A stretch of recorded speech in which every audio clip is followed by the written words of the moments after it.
तो दोस्तों आज मैं एक्सप्लेन करने वाला हूँ 2009 में रिलीज हुई एक American psychological horror thriller movie को, जिसका नाम है द फोर्थ काइंड। ये मूवी बहुत ही ज्यादा इंटरेस्टिंग है, मुझे बहुत पसंद आई है ये फिल्म। मूवी के अंदर कहा गया है कि ये रियल केसेस से इंस्पायर्ड है, लेकिन ये कितनी सच्ची है इसके बारे में हम एंड में डिस्कशन करेंगे। और दोस्तों ये जो मूवी है वो थोड़ी slow burn kind of film है। सो इस एक्सप्लेनेशन के अंदर 7 to 8 मिनट के मार्क के बाद में जो मूवी यहाँ पर बनती है ना, वो बहुत ही बढ़िया है। कॉन्सेप्ट ऐसे निखर कर आता है, तो वीडियो को एंड तक देखना, बीच में छोड़कर बिल्कुल मत जाना, क्योंकि एंड में जो असली पत्ते खुलते हैं वो काफी भयानक हैं। इस मूवी को डायरेक्ट किया है ओलाटुंडे ओसुनसामी ने, और इस मूवी की IMDb रेटिंग है 6 stars out of 10। तो चलिए अब बिना किसी देरी के चलते हैं सीधा वीडियो की तरफ। मूवी की स्टार्टिंग में हम एक्ट्रेस मिला योविच को देखते हैं, जो कि ये बताती हैं कि वो फोर्थ काइंड मूवी के अंदर एबिगेल टायलर हैं, और ये फिल्म 1 अक्टूबर से लेकर 9 अक्टूबर 2000 में हुई नॉर्दर्न अलास्का के टाउन नोम के इवेंट्स पर आधारित है। और इस मूवी को बेहतर एक्सप्लेन करने के लिए रियल फुटेज का इस्तेमाल किया गया है, जो कि नोम साइकोलॉजिस्ट डॉक्टर एबिगेल टायलर से लिया गया था, जिन्होंने इस हादसे के टाइम 65 घंटे की वीडियो और ऑडियो मटेरियल डॉक्यूमेंट किए थे। और साथ ही इस फिल्म के अंदर प्राइवेसी के लिए बहुत सारे लोगों के नाम भी चेंज कर दिए गए हैं। अब हम एबिगेल टायलर और ओसुनसामी की रियल ऑडियो को सुनते हैं, जिसके अंदर ओसुनसामी एबिगेल के इंटरव्यू ले रहे होते हैं, और एबिगेल बताती है कि उनके हस्बैंड के गुजरने के बाद वो अपने बच्चों के लिए खुद को हील कर रही थी। अब एबिगेल कैंपस के सामने होती है, जहाँ पर वो एबिगेल को हिप्नोटाइज करता है और 2 अगस्त की याद को रिमाइंड करवाता है। एबिगेल बताती है कि उस दिन मौसम गर्म था और बारिश भी हो रही थी।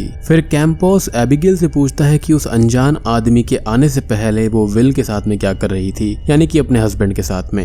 एबिगेल बोलती है कि हम प्यार कर रहे थे कि तभी हम अचानक ही जाग जाते हैं, जिसके बाद में कैंपस पूछता है कि तुम्हें किस चीज ने जगा दिया। फिर वो बताती है कि विल की चेस्ट पर किसी ने स्टैब किया और सभी जगह ब्लड था, जिसके बाद में कैंपस एबिगेल को उस अनजान के फेस पर कॉन्सेंट्रेट करने के लिए कहता है, लेकिन एबिगेल ये नहीं कर पाती और वो ये सब देखकर चीखने लगती है, जिसके बाद में कैंपस एबिगेल को हिप्नोसिस से बाहर लाता है, यानी कि उसके साथ में वाकई में काफी कुछ गलत हुआ था। अब कैंपस उसको ये कहता है कि उसको कुछ दिन के लिए आराम करना चाहिए, लेकिन एबिगेल नहीं मानती। वो अब नोम अलास्का जा रही होती है कि तभी हम फिर से ओसुनसामी की एक इंटरव्यू को सुनते हैं, जिसके अंदर एबिगेल कहती है कि 2 महीने बाद अब वो नॉर्मल होने लगी थी। तभी हम बीच में एबिगेल के हस्बैंड विल, बेटे रॉनी और बेटी एशली का फोटो देखते हैं। नोम में एबिगेल स्कॉट से मिलती है, जहाँ पर हमें पता चलता है कि एबिगेल भी एक साइकोलॉजिस्ट होती है। जिसके बाद स्कॉट बताता है कि अक्सर वो रात में करीब 2:30 और 3 बजे के बीच उठ जाता है और वो एक व्हाइट आउल को देखता है, यानी कि उल्लू को,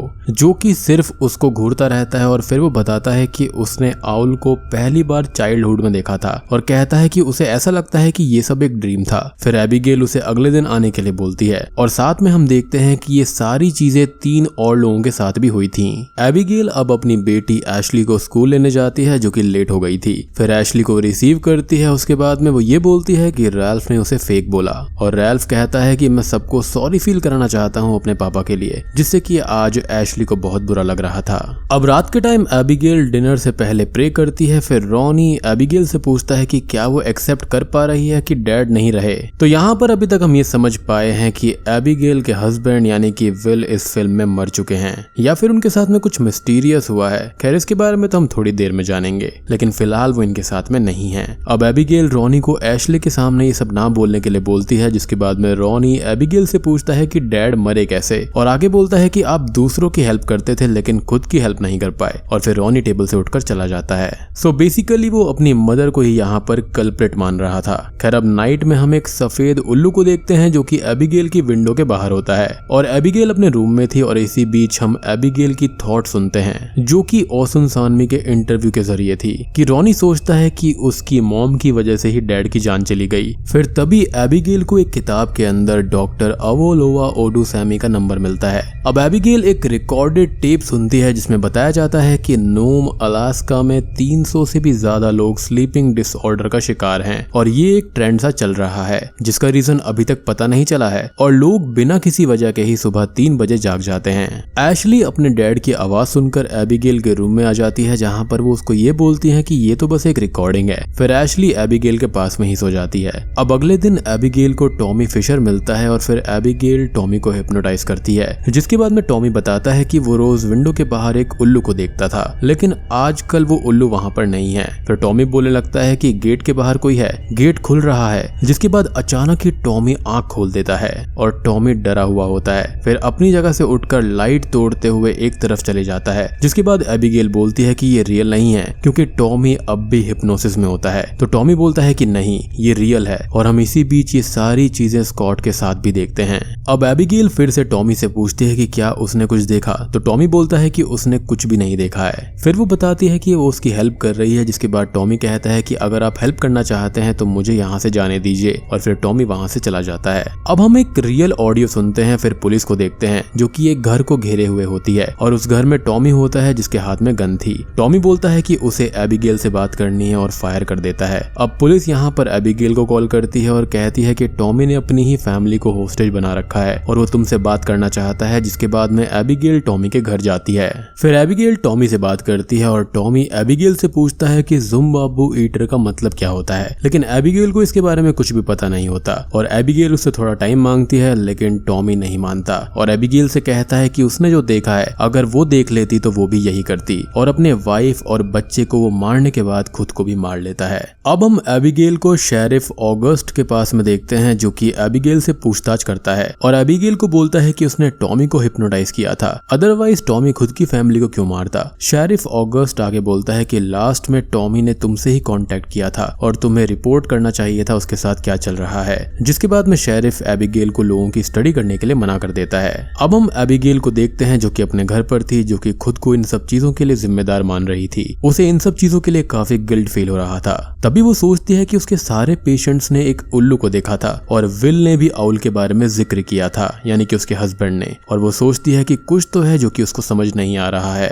अब वो कैंपस से मिलती है जो कि एबिगेल को रेस्ट करने के लिए बोलता है और इसी बीच एबिगेल एक लड़की को टेप देकर उसे ट्रांसलेट करने के लिए बोलती है। अब हम एबिगेल को स्कॉट और उसकी वाइफ के साथ में देखते हैं जो कि टॉमी के बारे में पूछता है और स्कॉट एबिगेल से हिप्नोटाइज करने के लिए कहता है ताकि जो उसे याद ना हो वो पता चले, और वो सोचते हैं कि इस चीज को अभी ही फेस करना बेहतर होगा। जिसके बाद में एबिगेल बोलती है कि वो अपने एक कलीग कैंपस के साथ ये करेगी, जिसके लिए स्कॉट मान जाता है। अब एबिगेल कैंपस के साथ स्कॉट को हिप्नोटाइज करती है और वो पूछती है कि पिछली रात उसने कुछ अलग देखा था, तो स्कॉट बोलता है कि एक उल्लू को। फिर स्कॉट बोलता है कि नहीं, वो उल्लू नहीं है, वो बहुत बड़ा है, और फिर हम वो सारी चीजें देखते हैं जो कि टॉमी के साथ में हुई थी। स्कॉट होश में आने के बाद बताता है कि उसने देखा कि वो कौन है, लेकिन वो यहाँ का नहीं है और ऐसा लगता है कि वो मन के अंदर ही हमसे बात कर रहा हो और मैं अपने आप को कंट्रोल नहीं कर पा रहा हूँ। फिर स्कॉट और उनकी वाइफ दोनों ही वहां से चले जाते हैं। अब एबिगेल कैंपस से पूछती है कि क्या वो एब्डक्शन थियरी में बिलीव करता है, तो कैंपस किडनैपिंग के बारे में बोलता है, लेकिन एबिगेल बोलती है एलियन एब्डक्शन, जिसके बाद में कैंपस एबिगेल को समझाने लगता है कि उनके पास इन सब चीजों के लिए कोई भी प्रूफ नहीं है और कोई एविडेंस भी नहीं है, इसलिए बिना फैक्ट के कुछ भी कहा नहीं जा सकता। अब वो लड़की अचानक से ही एबिगेल के पास में आती है जिसको एबिगेल ने टेप रिकॉर्डर दिया था, और वो लड़की टेप की आवाज सुनकर डरी हुई थी। वो बिना कुछ कहे और बिना कुछ बताए ही वहां से जाने लगती है। उसी वक्त लड़की ये भी कहती है कि वो इसे दोबारा नहीं सुन सकती। एबिगेल अब उस टेप को फिर से सुनती है, लेकिन उसके अंदर जो आखिरी आवाज थी वो काफी अजीब थी, जिसके बाद में कैंपस बोलता है कि ये तुम्हारी आवाज है, लेकिन एबिगेल नहीं मानती। अब रात में जब एबिगेल अपने रूम में होती है तो वो गेट खुलते हुए देखती है और किसी को अंदर आते हुए महसूस करती है, जिसके बाद में एबिगेल को अपने बॉडी के पिछले हिस्से में एक छोटा सा घाव नजर आता है। अब वो टेप को बार बार सुनती है और उसको पता चलता है कि ये लैंग्वेज ना ही ग्रीक है और ना ही लैटिन है, ये एक ऐसी लैंग्वेज है जिससे कि उसने पहले कभी नहीं सुना है। और फिर एबिगेल इस चीज को की मानती है, यानी कि उन चीजों के लिए जो कि उसके साथ में हो रही थी और जो कि पूरे नोम में भी घटित हो रहा था।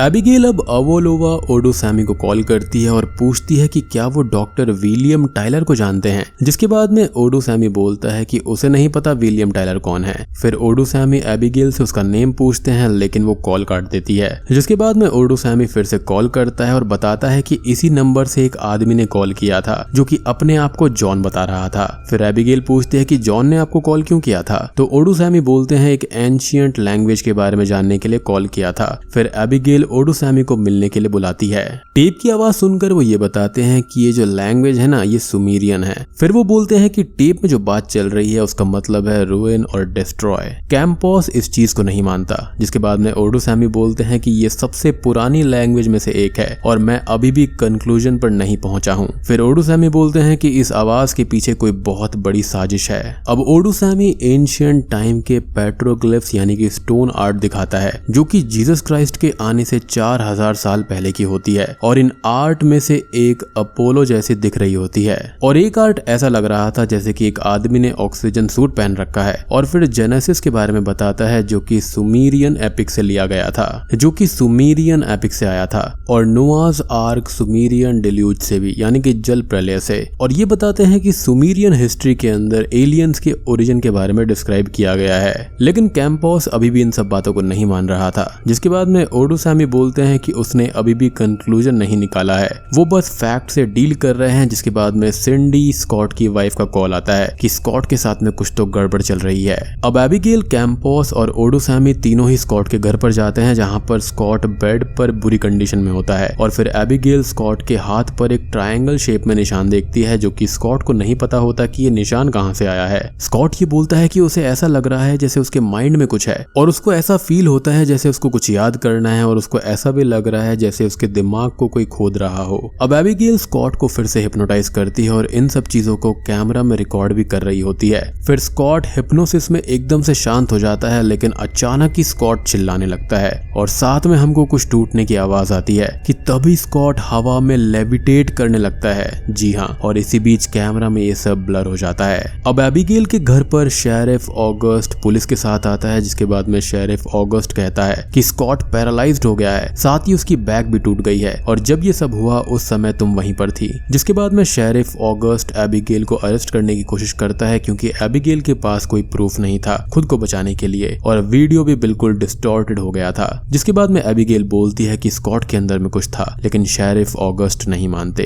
फिर कैंपॉस एबिगेल को बचाने के लिए आगे जाता है और बोलता है कि उसने सब कुछ देखा था और उसके अंदर एबिगेल की कोई भी गलती नहीं है और वो उसको अरेस्ट नहीं कर सकते। फिर शेरिफ ऑगस्ट एबिगेल को सुपरविजन में रहने के लिए बोलते हैं और इस जगह को छोड़ने से मना करते हैं और साथ ही कैंपॉस को शेरिफ अपने साथ ले जाता है। शेरिफ ऑगस्ट एक रायन नाम के पुलिस ऑफिसर को एबिगेल की घर की गार्डिंग के लिए लगा देता है, साथ ही कैमरा भी सेट कर देता है और फिर रात में 3:33 होते हैं और अचानक ही रायन की आंख खुल जाती है, जिसके बाद वो देखता है कि एबिगेल के घर के ऊपर कुछ है और साथ ही इस बार भी वीडियो ब्लर हो जाता है। अब शेरिफ ऑगस्ट बहुत सारे पुलिस ऑफिसर्स के साथ में एबिगेल के घर पर जाते हैं, जहां पर शेरिफ ऑगस्ट सबसे पहले रायन से वीडियो फुटेज मांगता है, लेकिन वो बोलता है कि फुटेज नहीं है। फिर शेरिफ ऑगस्ट एबिगेल के पास में जाते हैं जहां पर हमको पता चलता है कि एशली गायब है। जी हाँ, यानी कि विल के साथ साथ अब एशली भी गायब हो गई थी। जिसके बाद में एबिगेल शेरिफ ऑगस्ट से बोलती है कि एक लाइट बीम सीलिंग के जरिए आई और एशली को वहां से ले गई। शेरिफ ऑगस्ट अब भी इस बात को मानने से इनकार कर देता है और रॉनी से पूछने लगता है, जिसके आने से पहले ही एशली को कोई ले जा चुका होता है। फिर शेरिफ ऑगस्ट रॉनी को अपने साथ ले जाने लगता है, जिसके बाद एबिगेल रोने लगती है।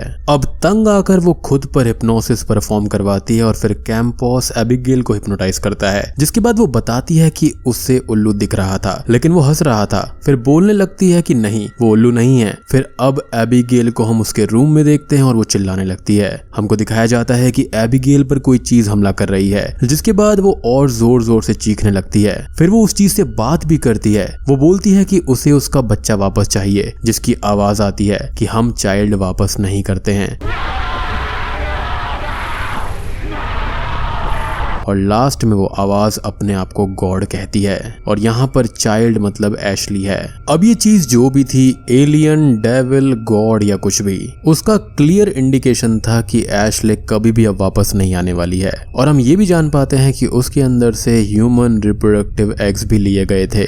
सो माइट भी एलियंस को एशली पसंद आ गई होगी या फिर उस पर वो जिंदगी भर एक्सपेरिमेंट्स करते रहेंगे, क्योंकि उनका क्लियरली कहना था कि वो कभी भी वापस नहीं आएंगे। बात करें उस उल्लू के बारे में तो वो कोई उल्लू नहीं बल्कि वही एलियन था। ये आवाज उनसे ये भी कहती है कि वो अपनी स्टडीज को यहीं पर रोक दे, नहीं तो उनके लिए अच्छा नहीं होगा। तभी हम एबिगेल को ओलाटुंडे ओसुन सानमी के साथ इंटरव्यू में देखते हैं, जहां पर ओलाटुंडे ये पूछते हैं कि उस रूम में आखिर उस दिन हुआ क्या था। एबिगेल ये बोलती है कि वो क्या चीज थी उनको नहीं पता, लेकिन हिप्नोसिस के दौरान वो तीनों ही यानी कि एबिगेल, कैंपॉस और ओडुसैमी एब्डक्ट हो गए थे और तीनों को उसके बाद कुछ भी याद नहीं है। वो आगे बोलती है कि वो चीज हमारी हमारी इमेजिन के बियॉन्ड है, अब वो चाहे एलियन हो, डेविल हो, गॉड हो या कुछ भी। अब भाई देखो, जिसको ह्यूमंस नहीं समझ सकते और उसकी शक्ति के आगे कुछ नहीं कर सकते तो उसको तो गॉड ही बोला जाएगा। और जो चीज उसके घर के ऊपर उड़ रही थी वो कुछ और नहीं बल्कि एक एलियन स्पेसशिप थी। तभी ओलाटुंडे ये पूछता है कि एशली के साथ में क्या हुआ, जिसके बाद में हम एबिगेल को हॉस्पिटल में देखते हैं जिसकी नेक टूट चुकी थी, यानी कि उस एब्डक्शन में उसकी काफी हालत खराब हो गई थी। क्योंकि याद होगा कि उस चीज ने ये कहा था कि अगर उसने स्टडी नहीं रोकी तो उसके साथ में कुछ बुरा होगा, और देखो उसके साथ में क्या हुआ। फिर शेरिफ ऑगस्ट के पूछने पर एबिगेल बताती है कि कोई चीज आई और उसकी बेटी को ले गई। एबिगेल से ओलाटुंडे पूछता है कि विल के साथ में क्या हुआ था, जिसके बाद में एबिगेल रिवील करती है कि विल ने सुसाइड किया, बिल्कुल टॉमी की तरह, क्योंकि उसने भी अपने घर वालों को मारकर खुद सुसाइड कर लिया था। सो बेसिकली यहाँ पर यह है कि वो जो एलियन था उससे बात करने के बाद में लोग पागल हो जाया करते थे, क्योंकि वो कंटिन्यूसली उनके हेड में घूमता रहता था ताकि वो किसी को भी उसके बारे में ना बता पाए। फिर ओलाटुंडे बोलता है कि लोग एलियन एब्डक्शन को सीरियसली कैसे लेंगे जब आपने खुद बताया कि आपके हस्बैंड विल ने सुसाइड किया है। जिसके बाद एबिगेल बोलती है कि लोगों के पास बिलीव करने के अलावा कोई और चॉइस है ही नहीं, क्योंकि सभी जानते हैं कि स्कॉट के साथ में क्या हुआ, टॉमी के साथ में क्या हुआ, और उसकी खुद की बेटी गायब है जो कि शायद कहीं पर अभी भी जिंदा है, लेकिन वो वापस कभी नहीं आएगी, क्योंकि ये जो भी शक्ति है उसके खिलाफ वो लोग नहीं लड़ सकते। बेसिकली वो यही कहती है कि हम तो इन सब चीजों पर बिलीव करते हैं, कोई करे या फिर नहीं। अब मूवी के आखिरी सीन में दिखाया जाता है कि एबिगेल को सारे आरोपों से मुक्त कर दिया जाता है, क्योंकि उसके खिलाफ कोई सबूत नहीं था और वैसे भी उसने कुछ किया ही नहीं था, तो सजा क्यों मिलेगी। जिसके बाद में एबिगेल की जो हेल्थ कंडीशन होती है काफी खराब हो जाती है, क्योंकि एबिगेल को केयर करने वाले की जरूरत थी। कैंपॉस अब भी एक साइकोलॉजिस्ट है और ओडोसैमी कैनेडियन यूनिवर्सिटी में प्रोफेसर बन जाते हैं, और इन दोनों के साथ साथ शेरिफ ऑगस्ट भी इंटरव्यू में शामिल होने से इनकार कर देते हैं, क्योंकि उस रात जो उन्होंने देखा उसके बाद में शायद से उनको भी यकीन है कि वहां पर हुआ क्या है। बात करें एबिगेल के बेटे रॉनी के बारे में तो वो अब उनसे अलग रहता है, क्योंकि रॉनी अब भी यही मानता है कि एशली और विल उसी की वजह से लापता हुए हैं। और बूम, इसी के साथ में ये मूवी यहीं पर खत्म हो जाती है। तो दोस्तों, ये थी द फोर्थ काइंड, एक American science fiction psychological horror thriller movie की कहानी। उम्मीद करता हूँ कि आपको ये जरूर पसंद आई होगी। पर्सनली मुझको ये फिल्म काफी डिफरेंट और काफी अच्छी लगी है। इस मूवी के अंदर एलियंस हैं, हॉरर है और काफी ज्यादा खतरनाक चीजें हैं। ये मूवी उन सभी एलियन एब्डक्शन थियोरीज को कवर करती है जो कि दुनिया भर में देखी जा चुकी हैं और सुनी जा चुकी हैं। अब बात करें इस चीज के बारे में कि क्या ये रियल है, तो देखो यहाँ पर दिखाया तो ऐसा गया है कि कितनी सच्ची है, लेकिन ऐसा बिल्कुल भी नहीं है। ये एक सूडो डॉक्यूमेंट्री है। यहाँ पर इस प्रोडक्शन हाउस ने एक ऐसी चीज भी करी थी कि फेक वेबसाइट बनाकर वहां पर झूठी झूठी कहानियां लिख दी थी, लेकिन जब नोम अलास्का के अंदर इस चीज को देखा गया तो वहां पर इस प्रोडक्शन हाउस को पेनल्टी भुगतनी पड़ी, $20,000 और काफी कुछ यहाँ पर देना पड़ा था। अब यहाँ पर आप कंफ्यूज मत होना कि एबिगेल स्टार्टिंग में दूसरी एक्ट्रेस थी और मूवी के अंदर दूसरी एक्ट्रेस है, तो इस चीज को हम ऐसे समझते हैं जैसे कोई भी मूवी होती है जिसके अंदर बायोपिक बनती है। तो सपोज करते हैं the legend Milkha Singh sir की बात करते हैं, तो उनका जो कैरेक्टर था वो किसने प्ले किया था, वो फरहान अख्तर ने प्ले किया था। ऐसे ही इस मूवी के अंदर इसको रियल बनाने की कोशिश करी गई है। तो मिला के अलावा जो दूसरी बंदी है ना, उसको ऐसा समझो कि वो रियल एबिगेल है और उसका जो पोर्ट्रे कर रही है वो मिला है। और मैं यहाँ पर वाकई में तारीफ करना चाहूंगा, देखने के बाद में बिल्कुल ऐसा ही लगता है कि ये सच्ची घटना पर आधारित मूवी है, लेकिन असल में ऐसा बिल्कुल भी नहीं है। ये एक सूडो डॉक्यूमेंट्री है और वर्क ऑफ फिक्शन है, तो इसको रियल बिल्कुल ही मत समझिएगा। और इस मूवी का नाम फोर्थ काइंड इसलिए रखा गया है क्योंकि इसको एलियन एब्डक्शन से रिलेट करा गया है, और ये एक ऐसा फिनोमेना है जो कि फोर्थ काइंड में आता है। ओवरऑल जो मूवी है ना वो मुझे काफी बढ़िया लगी है, और उम्मीद करता हूँ कि आपको भी ये कॉन्सेप्ट और मूवी जरूर पसंद आएगी। मतलब इस एक्सप्लेनेशन के अंदर जो 9 मिनट से स्टोरी शुरू होती है ना, उसके बाद में तो मजा ही आ जाता है। So guys, that was my take on the fourth kind movie. उम्मीद करता हूँ कि आपको ये वीडियो पसंद आएगी। पसंद आई है तो वीडियो को लाइक कर देना, चैनल पर नए हैं तो सब्सक्राइब कर लीजिए। तो मैं आप सबको मिलता हूँ अगली वीडियो के साथ में, तब तक के लिए